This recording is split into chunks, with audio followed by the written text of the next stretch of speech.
Jan, thank you very, very much. It's always nice to be introduced by a very good old friend. I'm old in the nicest terms. And I want to thank the Eurasia Foundation for hospitality this evening for this wonderful celebration of Sarah Carey. And this award is in its second year, as we know. And as we've seen from the video, its purpose is to support the Foundation's long-standing mission in service to international understanding, prosperity, and peace.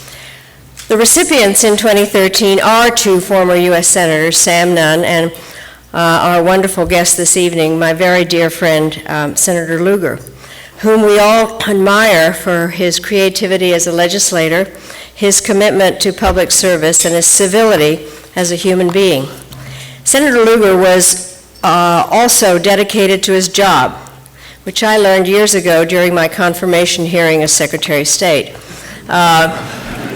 Naturally, I was nervous, but to my relief, the hearing went pretty smoothly until there was a vote, and the only person left was Senator Lugar. And I thought, well, a couple of more questions and we're done. So I looked hopefully at the senator, who looked patiently back at me and began to ask questions. In the next hour, we covered environmental degradation in Africa, population growth in the Middle East, democratic prospects in Ukraine, the Chilean Free Trade Agreement, regional peacekeeping operations, international financial crises, Islamic extremism, arms control, our embassy in Moscow, the Philippines, and the implications of rising energy consumption in China. And that's just a summary. It was easier to take my orals for my PhD. As a senator, Richard Lugar was very thorough, and as a legislator leader, he was supremely effective. And really just two highlights. In 1986, he almost single-handedly reversed U.S. policy towards the Philippines, bringing America down on the side of the Corazon Aquino and the Filipino people instead of Ferdinand Marcos and 500 pairs of shoes.